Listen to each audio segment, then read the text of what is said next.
자, 저희는 이제 두 번째 이슈로 한번 넘어가 보겠습니다. 여러분 보시면서요, 구독과 좋아요, 알림 꼭 부탁드리도록 하겠습니다. 자, 참 이 희한한 현상이에요.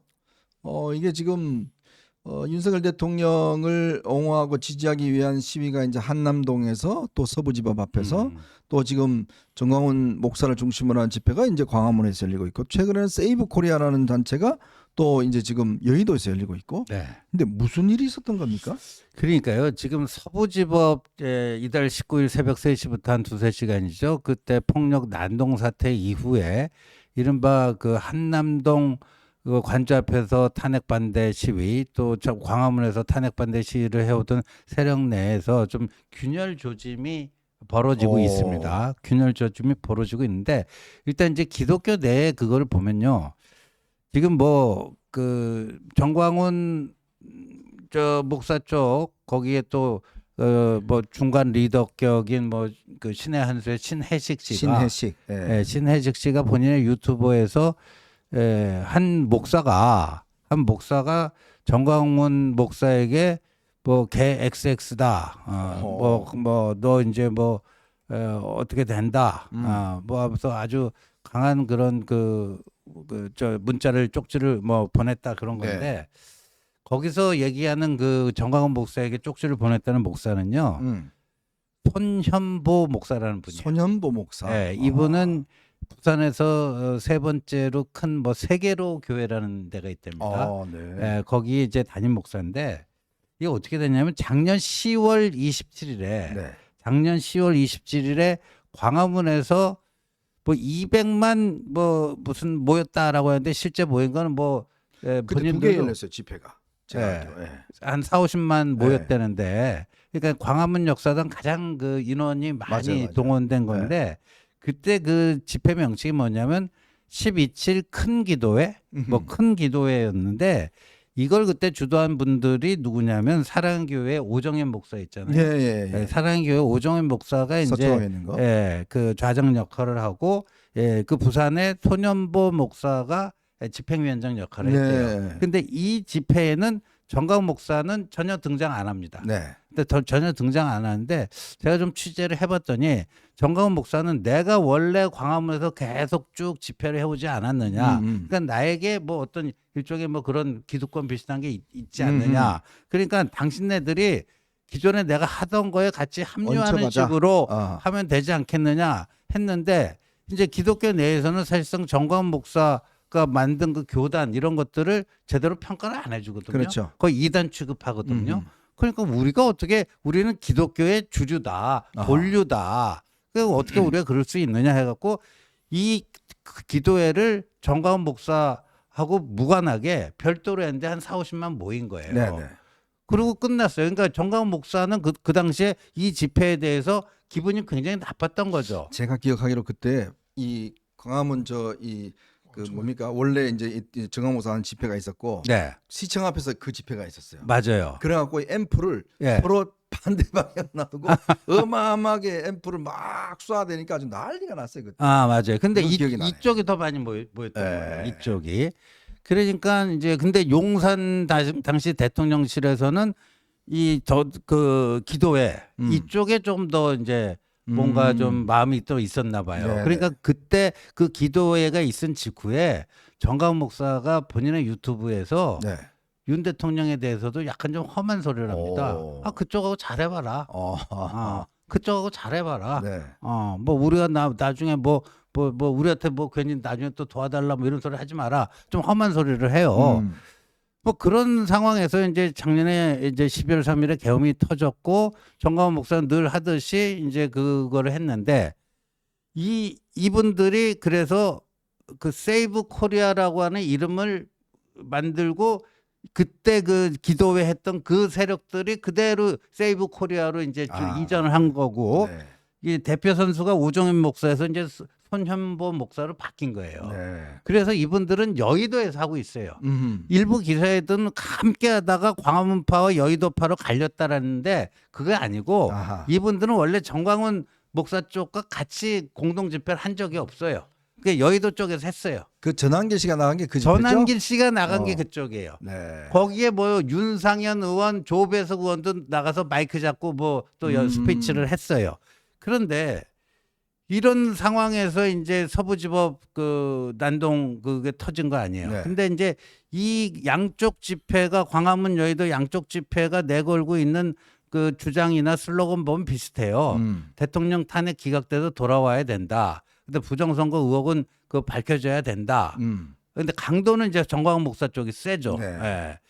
뭐 이런 건데 근데 이제 이쪽 여의도 세력은 그 서부지법 이걸 보고 이건 아니다. 이건 아니다. 하면서 이제 조금 선을 긋고 우리가 좀 며칠 전에 얘기했잖아요. 교계의 90%를 커버하고 있는 한국교회총연합회 한교총에서 그 김종혁 대표회장 목사가 극좌건 극우건 이건 안 된다. 네. 그러면서 사실상 정광훈이라고 하는 실명을 거론하지는 않았지만 선을 걷잖아요. 근데 이제 세이브 코리아는 그런 흐름하고 좀 가까운 거예요. 그러니까 이제 이 주도권이 이제 그 손연보 목사 쪽 세이브 코리아로 넘어갈 수도 있다 해갖고요. 일종의 이제 주도권 다툼이 벌어져 갖고 정광훈 목사 밑에서 일하는 그 신혜식 씨는 뭐 거의 입에 거품을 물고 이쪽을 욕을 하더라고. 참 이게 보니까요. 일단 아까 좀 정리를 하면 이제 정광훈 목사 쪽하고 거기는 정광훈 목사와 함께하는 사람은 신혜식 씨예요. 이게 신혜식 씨인데 제가 또 보니까 그때 함께했던 홍철기 뭐 이런 사람은 또 이 서로 또 싸우더라고요. 네. 자 싸우고 지금 이제 세이브 코리아라는 별도의 이제 또 이거는 다른 이 기독교 기구는 또 이제 다른 시위를 벌이고 있고. 근데 참 재밌다기보다는 참 저거 한 게 신남성연대라고 있습니다. 이 단체가 이제 지난 한남동 집회라든지 이런 거를 상당히 주도해 왔고 이번 서부지법 사태 때 꽤 이제 2030들을 꽤 많이 이제 여기 신남성연대 해왔다는데 아니 갑자기 이 신남성연대가 자기 모든 거 중단하겠다 이제 더 이상 집회하지 않겠다 이런 발표를 했습니다. 그러니까 2030 남성들이 이번 집회에 참여하는 거 굉장히 의미가 있고 이거는 분명히 앞으로 평가를 하고 차차 우리가 연구를 해야 될 주제라고 생각을 하지만 이 서부지법 폭동은 도저히 우리가 용납할 수 없는 정말 법원에 대한 일종의 테러 그리고 진짜 이 법치주의를 완전히 부숴버리자는 우리 보수 우파의 어찌 보면 시스템과 법치를 지키자는 거기에 정면으로 반발하는 내용이거든요. 그러다 보니까 아주 유명 유튜버 한 분, 제가 아는 분이 굉장히 이제 언론계에서 굉장히 좀 이름이 있으신 분인데 이분이 저한테 그 유튜버를 보라고 이 12월 3일 개엄 전에 저한테 얘기를 했어요. 그러면서 그 유튜버가 되게 젊은이의 어찌 보면 그런 관점이나 시각에서 어떠한 내용들을 잘 설명해 준다 이랬는데 그 유튜버가 지금 구속됐어요. 그 배인규 씨라는 분이 한 분인데 이게 이제 보니까 반페미니즘 뭐 남성 뭐 맞아요. 이제 뭐 그런 거더라고요. 그러니까 여기 좀 젊은이들의 또 유튜버들이 좀 있는데 이 배인규 씨가 하는 신남성연대도 그렇지만 그 이제 구속된 유튜브는 그 젊은 시각인가 아마 그래요. 근데 비슷합니다. 다 2030 남성들한테 굉장히 큰 영향을 끼치는 유튜브들인데 근데 이 젊은 시각 쪽이 지금 구속된 것으로 지금 나오고 있죠. 그러니까 이러한 부분들이 이분에 대해서 이제 저한테 그거를 보라고 얘기하던 분이 있었는데 이제 이 부분이 이제 서부지법 폭동과 관련돼서 지금 수사가 진행되고 있지 않습니까?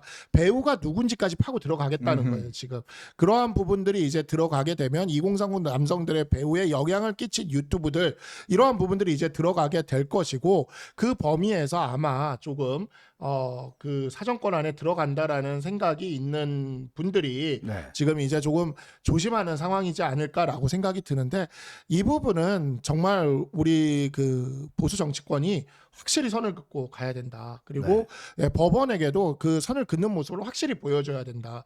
사실 헌법재판소가 저렇게 노골적으로 나오고 있을 때 우리에게 그나마 희망이 될 곳이 법원입니다. 법원은 크게 보면은요. 소위 말하는 친윤계 지지자분들한테도 중요한 게 형사재판을 법원에서 해요. 그다음에 두 번째 이재명과 관련된 재판을 법원에서 합니다. 그렇기 때문에 우리가 법원을 공격하는 것에 대해서는 절대 이거를 옹호해 줄 수는 없다.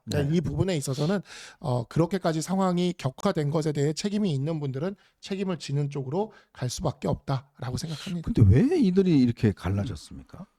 그 신남동연대가 갈라진 거는 지금 뭐 우리 박상수 변호사도 얘기했지만 아까 기독교 내의 그것과는 또 또 다른 거죠. 다른 네. 건이에요. 네. 이게 뭐 다 연관돼 있는 게 아니고요. 좀 다른 건인데 이제 신남성연대의 경우에는 이게 뭐 정광훈 추종 세력이라고 볼 수는 없어요. 네. 그러니까 왜 펜코라고 하는 네. 그 FM 코리아 뭐 그렇죠? 펜코 그 커뮤니티 있잖아요. 옛날에 거기가 이제 이준석 의원의 뭐 저 골수 지지자들 네, 많았죠. 많은 곳이었죠. 그는 펜코라든가 과거에 또 뭐였죠?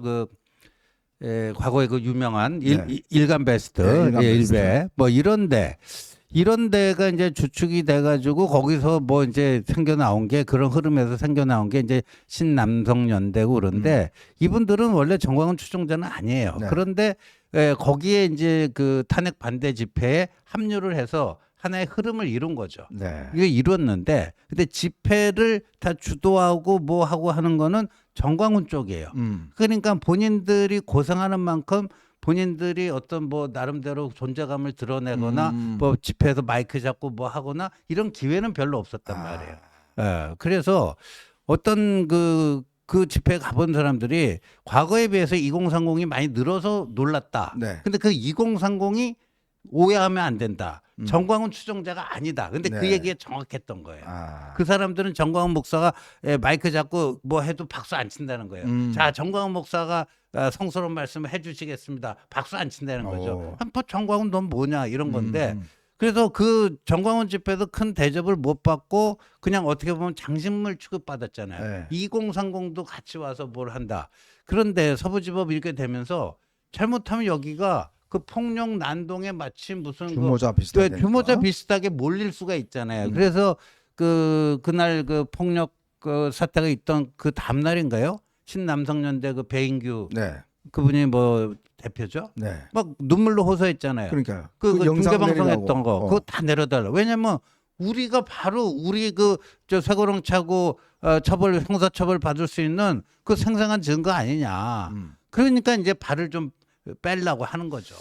보니까 이제 그날 사실은 7층 그 영장 실질심사 판사방에 들어갔던 게 바로 정광훈 목사 있는 거기에 뭐 특임 전도사. 전도사인가 그러지 않습니까? 이형석. 예. 예. 그리고 또 그때 이제 다 실시간으로 중계가 돼서 사실 경찰 입장에서는 이 증거 수집이 너무나 쉬웠다고 그래요. 이제 그런 것 때문에 사실은 이제 이 아까 배인규 씨가 하고 있는 이쪽에 이제 젊은 청년들이 꽤 많은 이제 피해를 많이 받고 구속자 중에서도 이번에 2030이 꽤 많았잖아요. 그러니까 정말 그 한 매체에서 이렇게 정리를 해서 2030 구속자들의 뭐 직업이 어떠한지 뭐 이런 식으로 이렇게 조사를 한 표도 네네. 제가 봤어요. 이렇게 봤는데 사실 뭐 많은 경우 그 현장에서 그러한 분위기에 아마 휩쓸려 들어갔을 겁니다. 그렇긴 하지만 법원에 대한 공격이었기 때문에 이러한 부분들에 대해서 일벌백계하는 입장으로 법원과 수사기관이 아마 갈 겁니다. 네. 그러니까 정말 이거는 보수랑 맞지가 않아요. 저는 그 요즘에 이제 그 모습들을 보고 있으면은 왜 우리를 극우라 하느냐 저한테 이제 제 페북에 와서도 이야기를 하고 하시지만 이 우리가 시스템을 거부하고요. 그냥 그 시스템을 거부하고 뭐 언론도 다 뭐 조중동도 믿지 마, 유튜브만 믿어라고 얘기하고 법원도 믿지 마, 그냥 우리가 다수가 얘기하는 것만 믿어.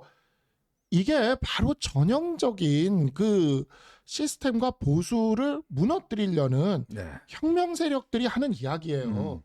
근데 이분들이 지금 가고 있는 그 방향이 사실상 그와 같은 어찌 보면은 좌파 혁명 세력을 막기 위한 방향으로 간다라면 그건 보수가 맞죠.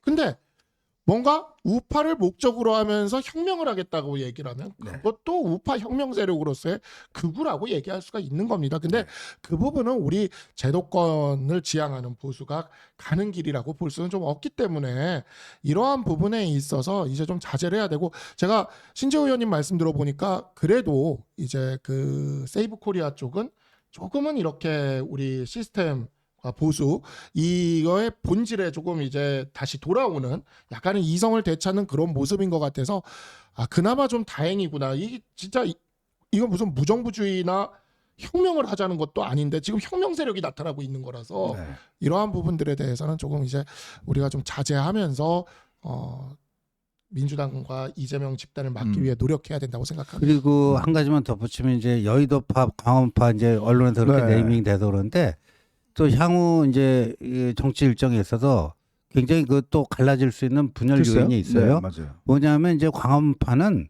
조기 대선 자체를 인정을 안 해요. 인정 안 하고. 예, 왜냐하면 윤석열 대통령이 그 탄핵 심판에서 살아 돌아오셔갖고, 그 김문수 장관의 입장이잖아요. 예, 그 살아 돌아오셔가지고 국민의힘을 탈당을 해가지고, 국민의힘을 탈당을 해갖고 정광훈 그 자통당. 예, 그러니까 그 분들은 자기들은 이제 광화문 세력이라고 불러요. 음. 뭐 자통당이라는 표현은 안 하더라고요. 네.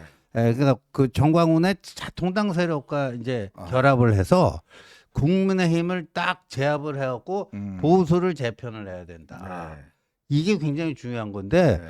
무슨 조기 대선 같은 개소리를 하느냐 이렇게까지 얘기해요. 그러면서 그 김문수 장관이 그쪽 그 광화문 세력의 지지 지원을 받아서 뭐 할 수 있는 그 웃기는 얘기다. 우리는 조기 대선 안 한다. 그러니까 조기 대선파와 직무복귀파 거기서 또 갈래요. 그러니까 세이브 코리아는 대통령이 탄핵에서 살아 돌아오시길 희망하지만 근데 현실적으로 그게 안 될 경우에는 조기 대선에서 이재명에게 넘어가지 않도록 해야 되지 않겠느냐. 네. 또 이런 판단을 하고 있어서 거기서도 많이 또 갈릴 것 같습니다.